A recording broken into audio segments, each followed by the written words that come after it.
Welcome to Lift Every Voice, a monthly conversation on the third of every month, hosted by myself, Reverend Dr. Deleslin Kennebrew, and the National Convocation of the Christian Church Disciples of Christ. We are raising faith, resisting injustice, and reimagining the future. Each month, we will pause on the third day to reflect, learn, and take action around an issue shaping our faith and our communities leading up to the midterm elections, November 3rd, 2026.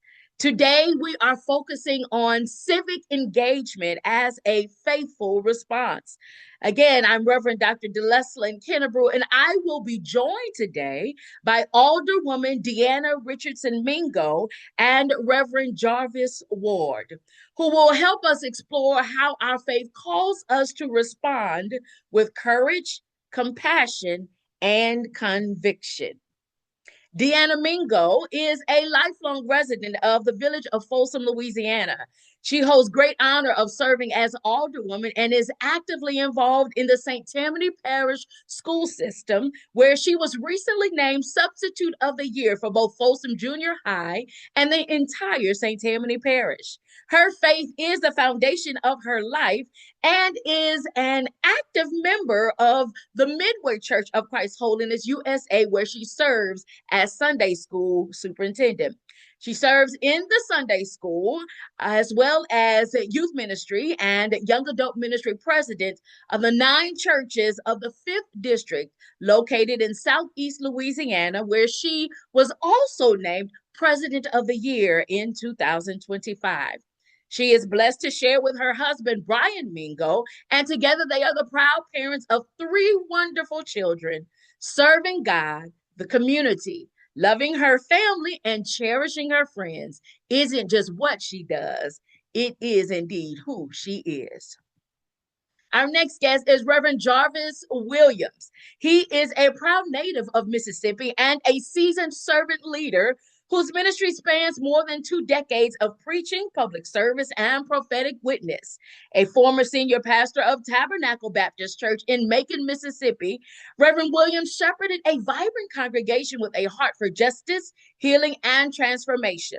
Under his leadership, the church became a beacon of hope, addressing educational disparities, uplifting civic engagement, and advocating for public infrastructure in communities often overlooked. Reverend Williams' preaching ministry is shared widely on YouTube and Facebook and is marked by clarity, conviction, and deep compassion.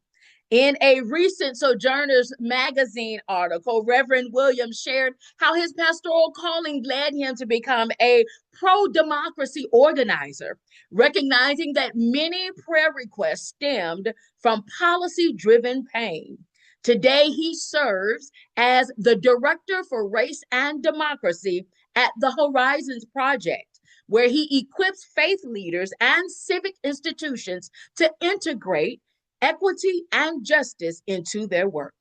Currently pursuing a doctorate in social policy at Brandeis University, Reverend Williams continues to write, teach, and preach with a passion for the gospel's call to do justice, love mercy, and walk humbly with God. His ministry is a living testimony to the power of faith in action.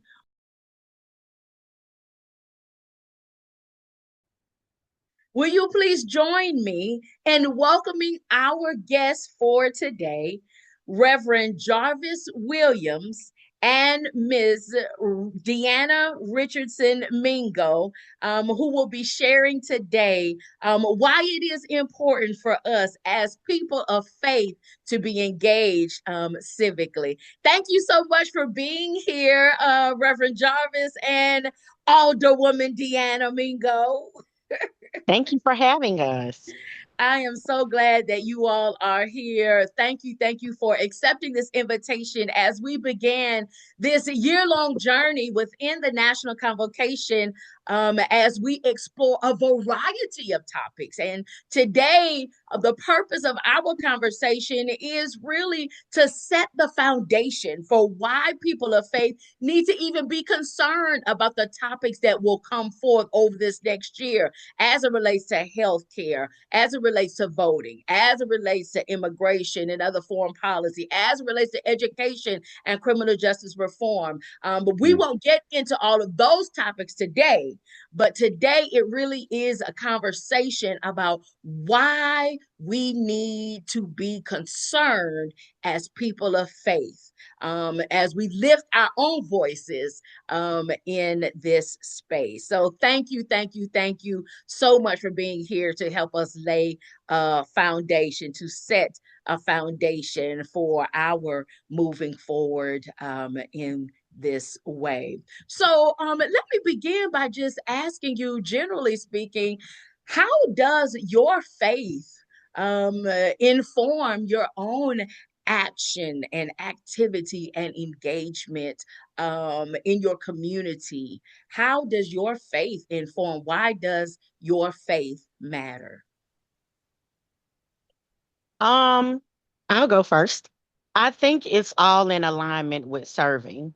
Um, when I look at my decisions that I make over my life and what I decide to do for my community, for anything, is in alignment with serving. I want to do it. I feel the need. There are needs that need to be met. Can I meet all of them? Absolutely not. But I really do believe that in some way, shape, or form, what I contribute does make a difference. Thank you. Thank you. Thank you, Alderwoman. Yes, Reverend Williams.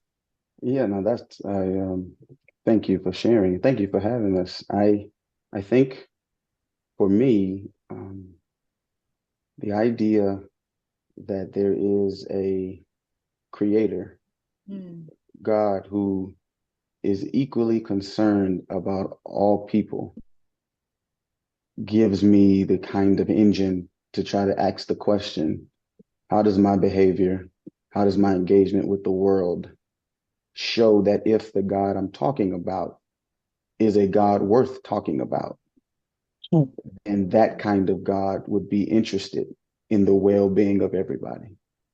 And I think that's for me the value and the reason I would say you ought to want to get to know the God I'm talking about, because mm. that God is interested in the well-being equally of all persons. And for me, that's the baseline. Everything else starts from there. Thank you. Thank you both so much for sharing. I want to talk a little bit more about, tell us more about Horizons and the work that you are specifically doing as one of their directors. Sure. So I'm one of their fellows now. But Oh, what we do is we try to give everyday people tools to express themselves within our democratic system. mm, And one expression that's really important now is the civil resistance, to resist ideas, practices, language, personnel that devalues the institutions that have allowed us to try and allow people's voice to matter. mm, So that's really the big idea. And then we try to bring different people along who arguably wouldn't necessarily run into each other, but they share a concern for the world we are trying to build and the political system that we think is best equipped to serve those purposes.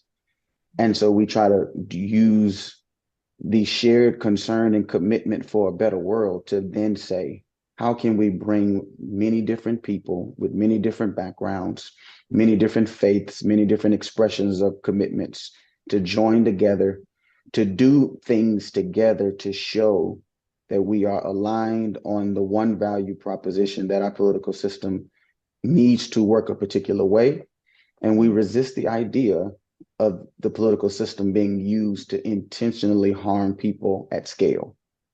And so I mm, think that's the big idea. And then how we execute is strategies and at states, and we bring people together and we build bridges and we write letters and all the things. But that's the big idea. Hmm. Will you say a little more about that word? And I'm coming to you, Alderwoman Mingo, because I want to hear more about what that means to be an alderwoman in your town. But say more about that word resistance. Say more Hmm. about that word resistance, because that seems to be a critical part of Right, your work, as you have defined it for us here today. right. So when a system is not functioning properly, Mm, the system that's designed to serve everyone can actually be used as an instrument to hurt people. And wow. when that happens in the political system, people have to use their voices and their resources to say to the administration, to say to the political institutional leads, to say to agencies, to say to political servants, we will not accept this. And Mm, so the most commonly known way of thinking about it is you think of what the social movements did to make sure we have Labor Day. We wanted to make sure labor was recognized, that workers had a say in the way that their distribution and their work was valued. We mm, talk about the civil rights movement. People wanted to have a say that every individual, no matter the skin color, they should be able to exercise their voice at the voting booth. And so mm, there was a movement to say Black Lives Matter was another movement to say police killing unarmed individuals of any color can't stand. But mm, specifically, it can't be the case that the policing system can handle and treat everyone with respect except for certain people with different skin pigmentation. And so there was a move to say that can't happen. We will resist the idea that the state mm. can do this. And so what we do is try to help people who are frustrated to engineer their behavior to be able to say clearly to the those who are in positions of authority, we will not accept this. Thank you. Thank you. There are a few things I want to unpack there, but I want to get to Alderwoman Mingo. Will you tell us about your work as an what is an alderwoman? What do you do? How did you get this role? And what does it mean to your community? Okay, so as an alderwoman in our village, we're not even considered a town, we're a village. There's the mayor, and then there are three aldermen. And the Mm, three aldermen come together and we make the decisions for the village, the concerns, the growth of the village decisions. Um, we do that for the residents of the village. And wow. so, between the three of us, myself and my constituents, we make decisions on the water system. Right now, we're working on a water well that needs to come to Folsom. It's like a $7 million project. So we go to Wow. these conferences, we find ways to bring money back to our community to help us with that, for the growth. We have a development that's coming, which is going to be that's huge for Folsom, 69 lots. So that's what we do. We serve our community. We have Wow. also the fun part about it. We have events that bring the community together. We had a big chili cook-off, things like that, things to bring our community together as a whole. But yeah, we make big decisions, but we also just want to have a community that is serving everyone. We're our mayor, his words are Folsom is family, and that's what we try to do. We try to have a family structure for our village. Thank you. Thank you for sharing that. And we all know, as with most families, as much as we want to celebrate the love and the joy that we might have, there are some challenges, even in Yes, families and especially in towns, villages, yes, cities, yes. states, and across this nation. What would you say are some of the challenges that people, whether just in your area or just as you have observed in the various conferences and people that you have been speaking with in this role, what are some of the challenges that you believe that you all are facing as leaders, but also that the community that you are representing is facing, and maybe keeping them from getting involved and connected? What are some of those challenges? My overall observation from personal conversations that I have had with different people is overall across the board, it's been well, what if I do? What difference is it going to make? Oh, A lot of people think that it's no difference made if they participate or not. wow. That even when they do participate, they may not be heard or they may not be effective. Um, so that's, one of the things I hear, but Folsom is really different. Like, I cannot say that we don't face adversity. There's times where we don't agree on the same thing, but we agree to disagree. And Mm, I know for myself, I cannot speak for anybody else, but what's right is right, what's wrong is wrong. And even if I have to stand alone on an island by myself, I'm willing to do that. So I can't speak for my constituents. I can't speak for anybody else, but that's the goal. That's why I'm there to serve, to have an overall outlook that is a blanketed, not just individuality, but for the entire village, even when it's something that I may not personally agree with. Will it affect the majority of the villagers? Will it affect the majority of the people? Yes, will we do what's right for the majority of the people, not just my own or individual perspectives. mm. Thank you. Thank you for raising that, just that commitment to doing what's right, first of all, but also the challenge that a lot of people will raise at all kinds of points along their journey because of what they have read, what they have seen, what they have observed, what they have experienced. What does my voice matter? How does my voice matter? How will my vote really make a difference? I appreciate you raising that because I do agree that that can be a tension for people. Reverend Williams, what would you say are some of those challenges that you are observing, maybe even on a larger scale as it relates to the institution of church? And churches being involved and connected. We've heard a little bit about the individual ways that people kind of experience these challenges from Alderwoman Mingo. But how would you articulate some of these challenges from an institutional perspective, Reverend Williams? No, thank you for the question. What I'm hearing from faith leaders that are plugged into institutions and represent larger bodies of faith communities, et cetera, is there's a challenge in should we use our voice Mm, to aggressively try and fix a particular problem, mm, or should we use our voice to try and represent a political idea? And if you're using your voice to represent a political idea, you run into is that political idea going to be seen as purely a partisan move? mm, Or are you representing something more substantial? mm, And a lot of leaders are squeamish because they're not clear on what exactly they are willing to do.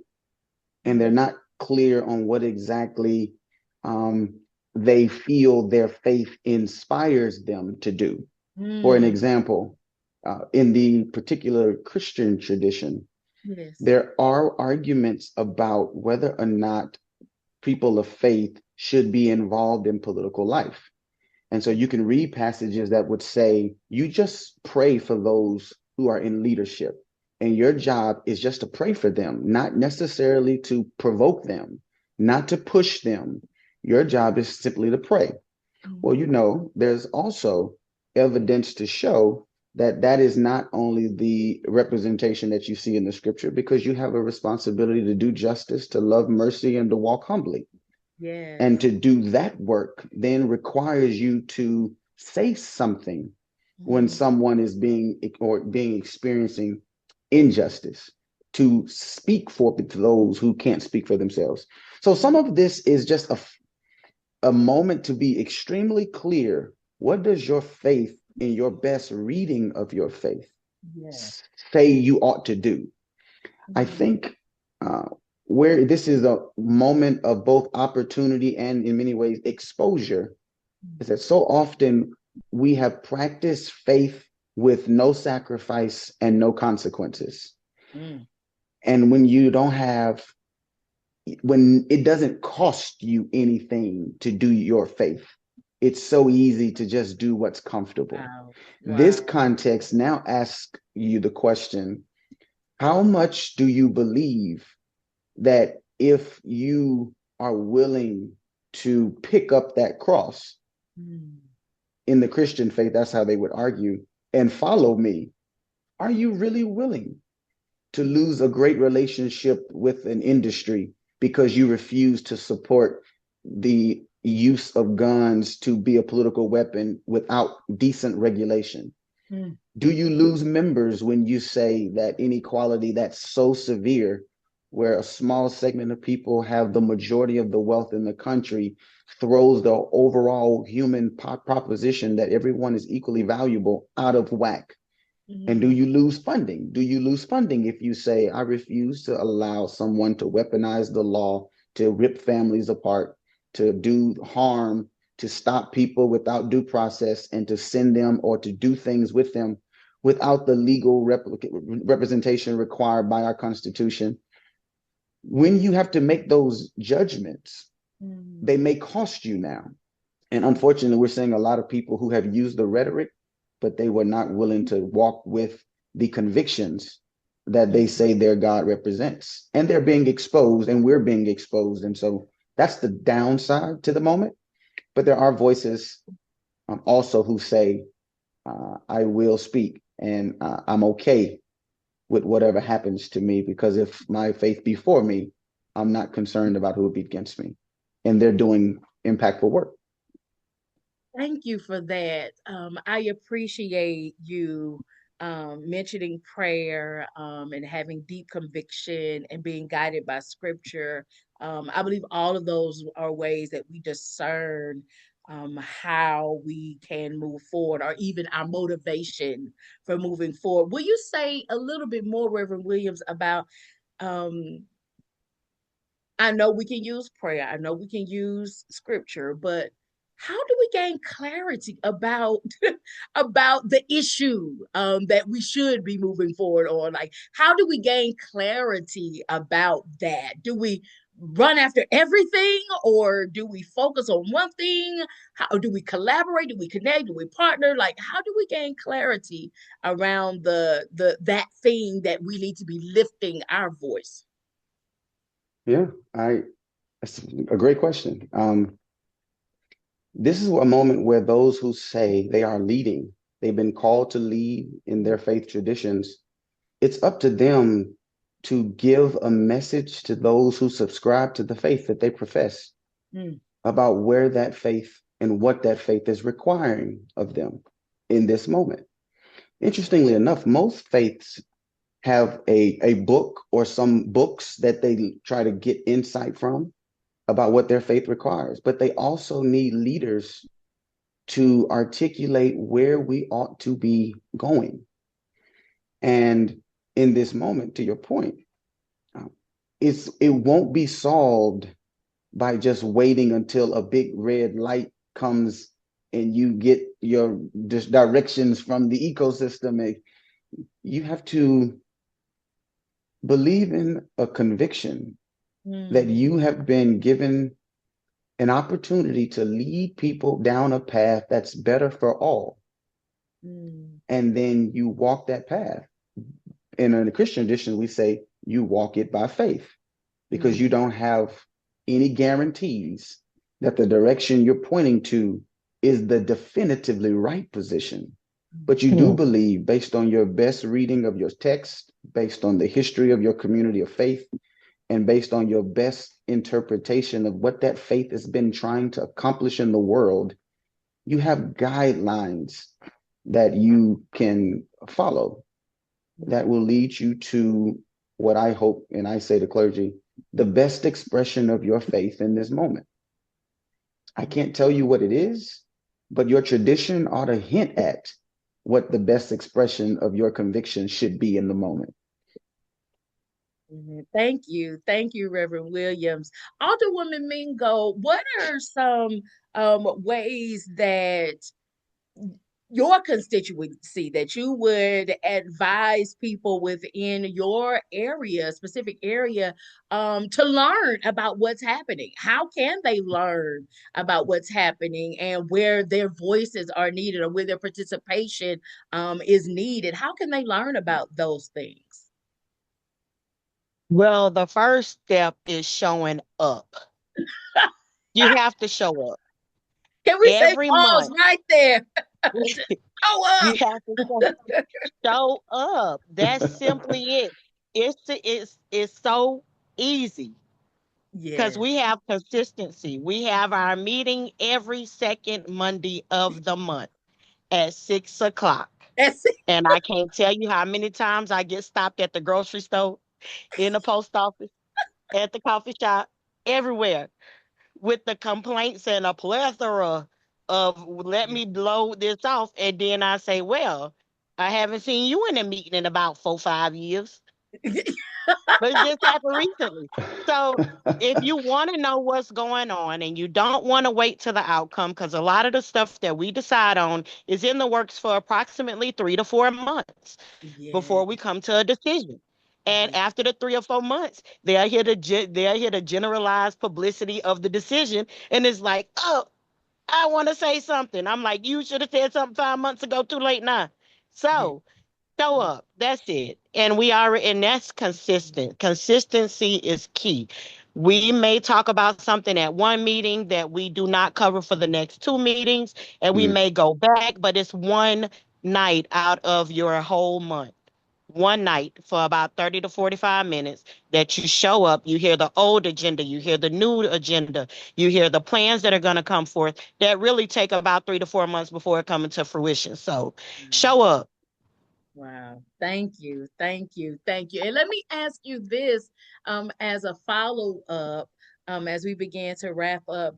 How do you personally sustain your faith as you do this work?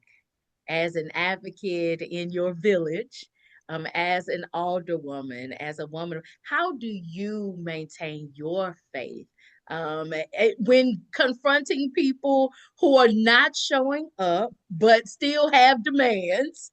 How do you maintain your faith? And I'll ask the same to you, Reverend Williams. How do you maintain your faith in the work that you are doing with congregations and pastors? How do you maintain your faith? Alderwoman Mingo?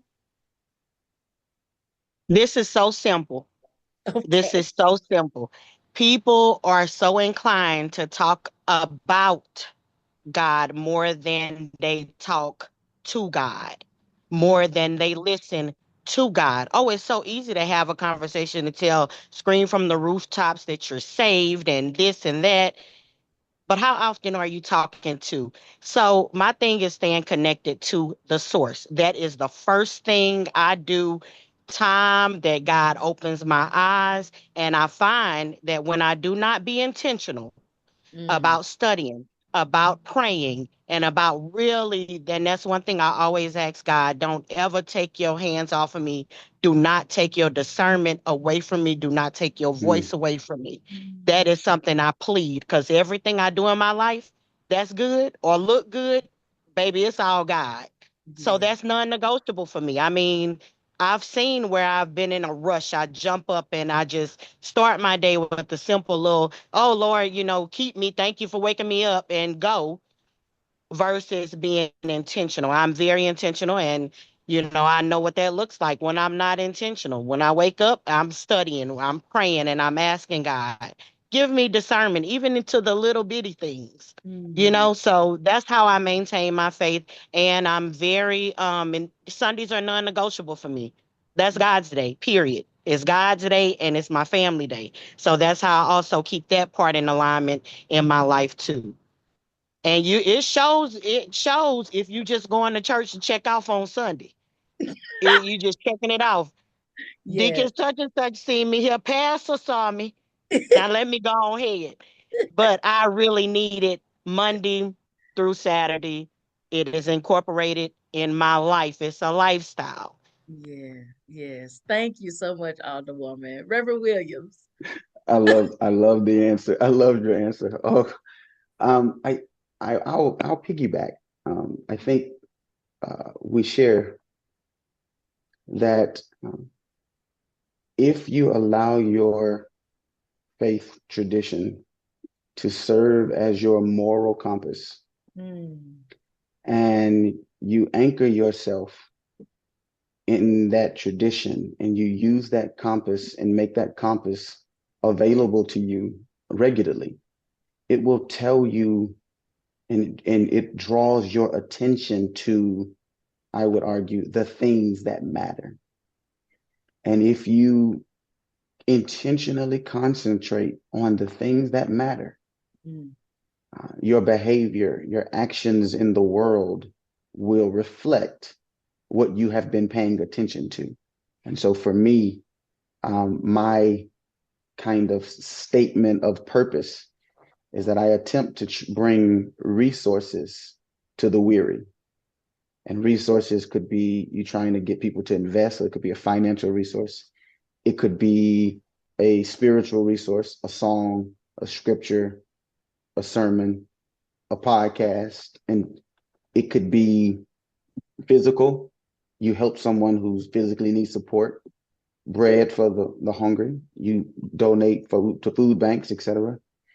Um, and those things dictate how I govern myself. And so politics and all of the other kind of more abstract ideas are just instruments to mm, figure out how to give resources to the weary. And the weary are not just poor, the weary are rich who need a purpose for life and they're just spending money and wasting away, but they have no drive. The weary are people who live in homes, who have mortgages and have cars, but they couldn't think about committing suicide every day because life doesn't mean much to them.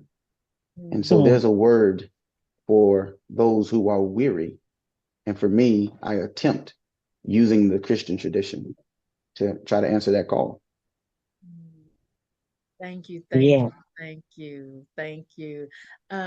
Is there anything you all would like to add before I ask my action question?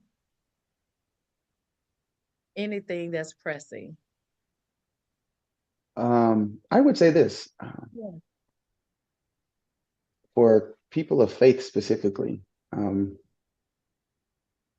I would ask that you consider if you looked at your zip code,